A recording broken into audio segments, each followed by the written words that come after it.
Está na hora da entrevista do dia com Denise Campos de Toledo.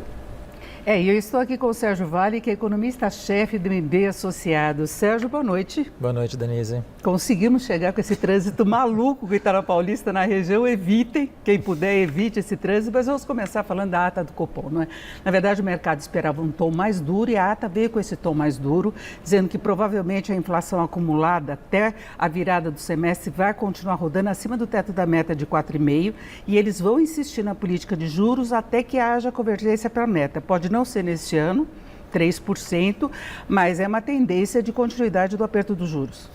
A ata trouxe mais informações do que o comunicado deixou um pouco em aberto o que o Banco Central de fato estava pensando. Havia uma incerteza em relação ao entendimento dele sobre o nível de atividade, o comunicado foi mais duro nesse sentido. Então ficou claro que, olha, o BC está vendo de fato uma inflação que está muito elevada e sinaliza que vai ter que continuar subindo os juros nas próximas rodadas. O que eu acho que ainda ficou em aberto, e na própria decisão isso aconteceu também, a gente sabe que vai ter 14,25 na próxima decisão, mas está totalmente aberto o que vai ser na sequência. Então o mercado ainda está muito indefinido em relação ao que vai ser a taxa terminal de juros. Se a gente olhar esse cenário que o câmbio está caindo, está aí no 5,75, 5,80 que a gente está nesse momento, a atividade começando a dar algum sinal de desaceleração, a gente viu o mercado de trabalho de semana passada dando já alguns desses sinais. Se tiver uma atividade de desaceleração, um câmbio relativamente moderado, o BC pode querer sinalizar que não vai subir tanto taxa de juros. O problema é, 25 e 26, a inflação se mantém acima do teto da meta, ou bem acima da meta, e aí vai ter um confronto com o mercado que a gente vai precisar acompanhar. Exatamente. E os diretores do Banco Central no documento se mostraram preocupados com vários fatores. Então foi listada a demanda ainda aquecida, a atividade mesmo perdendo ritmo continua aquecida, mercado de trabalho mais forte, pode ter implicações em serviços, eles acham que alimentos vão continuar pesando e tem agora a incerteza externa, que é isso que nós íamos falar, dessa surpresa Trump, não surpresa no sentido dele ter essa ofensiva em relação à taxação, mas que não se sabe exatamente até onde ele vai. E quais serão os possíveis países atingidos, né?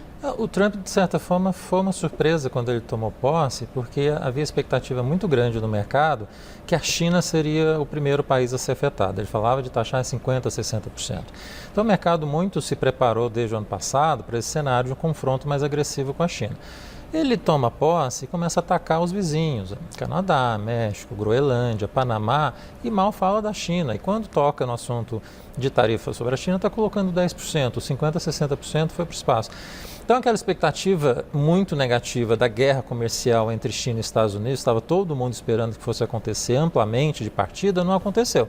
E parte disso é por conta disso que o mercado acalmou nos últimos dias e o câmbio veio para onde veio agora. Mas a gente sabe como o Trump é. Isso é de início. Quando ele teve no primeiro mandato, em 2016, foram 2 anos que a guerra comercial foi construída com a China. Então a gente está nos primeiros movimentos do Trump só. E a gente já viu que já foram bastante ruins. A colocação de 25% de tarifa em parceiros comerciais importantes para os Estados Unidos, como o México e Canadá, sinaliza que ele não veio para brincar nesse sentido. E muito provavelmente a gente vai ver movimentações em relação a essas tarifas ainda pela frente, não só com esses 2 países, acho que teve um mês de espera, a gente vai ver o Trump voltar a carga em relação à tarifa para esses 2 países, e eu acho que a China não deve parar em 10%, a gente vai ver esse aumento de tarifa acontecer ainda. A gente percebe ele muito disposto a usar a força comercial com essa questão da taxação e sinalizar a possibilidade de uso de força militar, né? Nós vimos aí com a Colômbia o embate em relação aos imigrantes, que é outra promessa que ele vem cumprindo, não é? Que é a expulsão do país, já foi inclusive agora a utilização de Guantánamo também. Foi o primeiro embate com a Colômbia tentou bater de frente e já recuou de imediato, porque é difícil você brigar com a maior economia do mundo, que tem uma força comercial muito grande.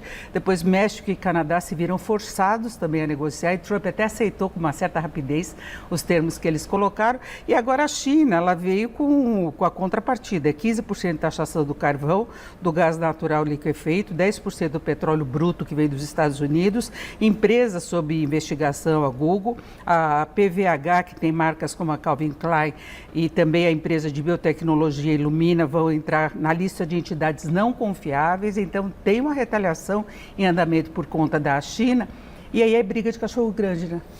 Essa guerra comercial vai acontecer. O Trump sabe, 8 anos depois de que ele virou presidente, que a China está mais forte hoje do que era 8 anos atrás, mas ao mesmo tempo ele sabe que a China também depende muito, mais do que era 8 anos atrás, do comércio internacional. O crescimento chinês está muito dependente de exportação, então há interesse dos dois lados nesse sentido de sentar para negociar, né? Não é, a gente está falando de México e Argentina, que são países menores do que os Estados Unidos, está falando de duas potências econômicas muito fortes, que do ponto de vista de exportação faz sentido sentar para negociar. Mas o Trump, a gente sabe que essas questões são difíceis. Eu acho que, dada a dificuldade com a China, ele vai focar no primeiro momento, como está focando, com os países que são mais frágeis ao seu entorno, México e Canadá, e vai focar na questão da imigração, que a gente já viu acontecer e muito provavelmente ele vai fazer essa imigração acontecer, né, a deportação acontecer com intensidade ao longo desse ano, com implicações econômicas, né? A tarifação que ele vai colocar, mesmo que não seja 25%, alguma coisa disso vai acabar acontecendo, tem implicações de preços, de custos dentro dos Estados Unidos que são importantes. E tirar a mão de obra também na intensidade e na quantidade que ele quer, também tem implicações de custos e no final de preço para a economia americana muito grande. Então a gente está falando de uma inflação que não está cedendo, e a inflação americana continua ao redor de 3%, a gente coloca pressão de custo por conta de saída de mão de obra, por conta de tarifa de importação, essa inflação volta a aparecer. Esse é o grande risco que a gente tem para esse ano. A inflação volta a aparecer, o Fed tem que subir taxa de juros de novo, e um Trump que já na primeira decisão do Fed já ficou bastante desconfortável, se o Fed começar a subir taxa de juros, aí que a gente vai ver a situação ficar mais agressiva. E Trump falou que ia mandar o Fed baixar os juros, né? Foi uma das declarações dele logo de início. E o Brasil nesse contexto? A gente vê essa preocupação do Banco Central com o cenário dos Estados Unidos, em parte pelo risco de pressões inflacionárias e de manutenção de juros mais altos lá, que podem desviar investimentos, mas muitas pessoas falam da possibilidade de o Brasil ter oportunidades comerciais se ficar uma guerra entre China e Estados Unidos. Ele vender um pouco mais para um ou para outro. Você conta com essa possibilidade e o Brasil tem condições de fazer isso? Eu acho que isso permanece, Denise, talvez não no curto prazo, mas num prazo mais longo, né? Acho que o foco do Trump não vai ser a gente nesse primeiro momento, vai ser a questão da imigração, vai ser a questão do seu entorno, México, Canadá, Groenlândia e Panamá. A gente, num segundo momento, num terceiro momento, eventualmente a gente entra na roda nesse sentido. Enquanto isso, essa guerra comercial, que depois, num segundo momento, certamente vai ampliar com a China, abre-se sim espaço, eu creio, ao longo dos próximos anos, para a gente se aproximar da China do ponto de vista comercial. Agora, a gente precisa ver também que a China, cada vez mais, nessa dependência que ela tem de exportação, ela vê a Europa enfraquecida. A Alemanha está com uma desaceleração forte, uma recessão econômica. Estados Unidos fazendo uma guerra comercial. A China cada vez mais vai buscar aumentar a exportação dos seus produtos também em outros países. Então, no caso do Brasil, vai ser uma mão de via dupla. Vai ser a gente exportando produtos commodities para a economia chinesa, mais ainda nos próximos anos, mas a China certamente vai ter interesse de começar a exportar mais para o Brasil também ao longo dos próximos anos. Acho que essa no final vai ser a grande consequência, o aumento da corrente de comércio, tanto exportação quanto importação. Agora, Trump pode ficar incomodado se houver uma relação maior entre Brasil e China. Ele já está de olho nas conversas do BRICS, já alertou nesse sentido por causa do uso da moeda, mesmo que deixe de lado, ele vai continuar observando esse grupo, até que porque é um grupo maior e agora com países mais tidos de esquerda, que seriam de opositores aos Estados Unidos com Trump. E a gente vê a situação do Panamá, que ele teve a alegação de que ele queria de volta o domínio do Canal do Panamá porque havia relações com a China. O Panamá, para evitar problemas, acabou saindo do cinturão e rota, que é a chamada nova Rota da Seda, que é um plano global de infraestrutura da China. Ele ia durar 2, 3 anos, pode ser rescindido antes disso, então o Panamá ficou com certo receio, e aí seria o uso de força militar. Mas o Trump está lutando as batalhas erradas todas, né? Está fazendo guerra comercial com os principais parceiros comerciais, vizinhos, amigos muito antigos, né? Do círculo da esfera do hemisfério ocidental, países desenvolvidos também, a Europa daqui a pouco vai entrar também nessa guerra comercial americana, em vez de estar olhando a questão interna que ele precisaria focar, que é especialmente a questão fiscal. Os Estados Unidos está com um déficit público muito elevado, a dívida pública também está elevada, é uma dívida que está ficando cara por conta da taxa de juros. Ele precisava ter uma sinalização mais adequada para lidar com esse déficit ao longo dos próximos anos. E ele não está fazendo isso. Os sinais que estão vindo de lá, pelo contrário, é de cortar imposto e aumentar ainda mais esse déficit nos próximos anos. Esse cenário, guerra comercial, Trump imperialista, mercantilista, com situação fiscal dessa forma, isso enfraquece a moeda americana. e dar força para os BRICS e dar força para eventualmente você pensar numa moeda alternativa ao longo dos próximos anos. Não é para agora, não é para esse momento, mas tudo que o Trump está fazendo decididamente não fortalece a economia americana, pelo contrário. E essa posição negacionista dele, porque ele está se afastando de todos os organismos internacionais, ele não vai colaborar mais com a área de saúde da ONU, ele já saiu do OMS, ele está cobrando da OTAN uma participação maior, ele não quer bancar os custos de proteção da Groenlândia e do Canadá. Essa redução de despesa não pode ajudar no ajuste fiscal? É uma questão anti-humanitária, sem menor preocupação, por exemplo, com menor emissão de carbono. Inclusive, ele quer produzir energia para ficar independente, ser o maior produtor do mundo de petróleo e gás. Por aí, ele não pode conseguir fortalecer a América não, os Estados Unidos, como ele quer que a América somos todos nós. Na verdade, é o contrário, eu acho, Denise. A hora que você sai dos organismos multilaterais que os Estados Unidos construíram, ajudaram a construir lá atrás, no pós-guerra, você está enfraquecendo esses organismos e está enfraquecendo as relações políticas e econômicas que os Estados Unidos criou ao longo desse tempo.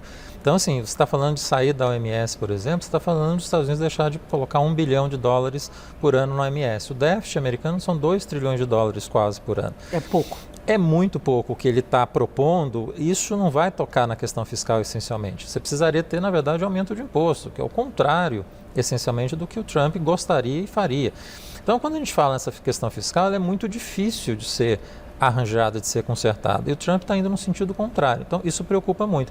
E mais, ele não está tirando dinheiro só da OMS, por exemplo. Ele está tirando dinheiro de investimento público, de educação nos Estados Unidos, que coloca uma dificuldade no crescimento de longo prazo para a economia americana.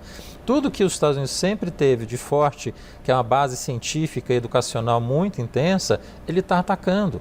Então, os resultados de longo prazo para os Estados Unidos são muito negativos. A gente está muito focado agora na questão da imigração, na questão da guerra comercial, mas esta questão interna, que está desmantelando também a rede de proteção de ciência, por exemplo, que a gente tem nos Estados Unidos, é muito grave do ponto de vista de longo prazo para os Estados Unidos.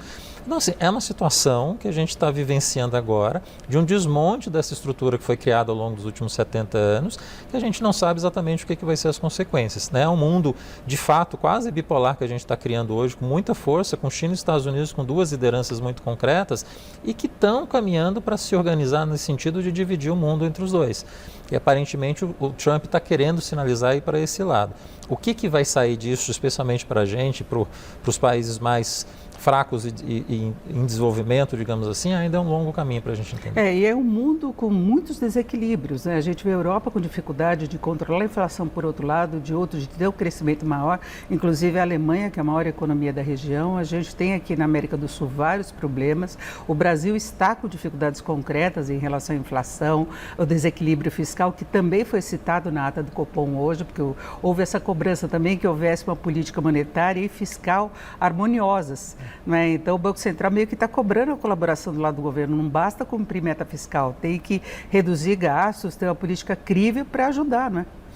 O Brasil precisa focar no interno agora. Quer dizer, essa questão externa do Trump, ainda bem, ele vai deixar a gente meio de lado, vai focar nas questões domésticas americanas. A gente precisa aproveitar esse momento do cenário internacional complicado e o nosso cenário fiscal também bastante complicado para fazer o dever de casa. A gente está no 3º ano de mandato do presidente, mais difícil de você conseguir fazer ajustes importantes. Então o mercado vai estar muito atento. O que vai ser a gestão da política econômica, tanto fiscal quanto monetária, nos próximos 2 anos. Com uma inflação que está consistentemente acima do teto da meta, como a gente está vendo esse ano. Um resultado fiscal que continua muito ruim, uma dívida pública que continua subindo, a gente chega no ano eleitoral com muitas dúvidas em relação ao que o próximo presidente vai precisar fazer. Então, esse cenário de incerteza, infelizmente, complica a nossa vida. E a própria proximidade das eleições torna o quadro mais incerto, porque a gente sabe que o governo vai tentar garantir alguma coisa em termos de popularidade, que pode não ser o melhor caminho para ter a credibilidade, a estabilidade do mercado financeiro. Né? Esse é o grande problema, porque o Lula está com uma popularidade baixa, com crescimento em 3,5%, uma taxa de desemprego de 6%, uma inflação que foi alta acima do teto da meta, mas não é explosiva. Então, um cenário econômico que em outros momentos no passado, o Lula está com uma popularidade muito maior. Não está, a popularidade dele está caindo. Ora, o retrato está bom na economia, mas o filme indica que lá na frente, especialmente em 26, vai estar pior. Ora, se vai estar pior e o presidente pode querer tentar se reeleger ou eleger a sua base de alguma forma, ele vai querer fazer com que a economia esteja bem. Pressão na política fiscal, pressão na política monetária para isso acontecer. Esse é um cenário muito complicado. A gente não tem espaço para essas pressões em 2026. E o governo talvez vá tentar. Essa equação não fecha, a gente vai ter um cenário muito complicado. Não dá para se iludir com essa queda recente do dólar, que dá a impressão de ser um sinal de calmaria, mas é só uma trégua por enquanto, né? Eu agradeço muito a presença do Sérgio Vale, que é economista-chefe da MB Associados. Sérgio, muito obrigado, uma boa noite. Eu que agradeço. Obrigado.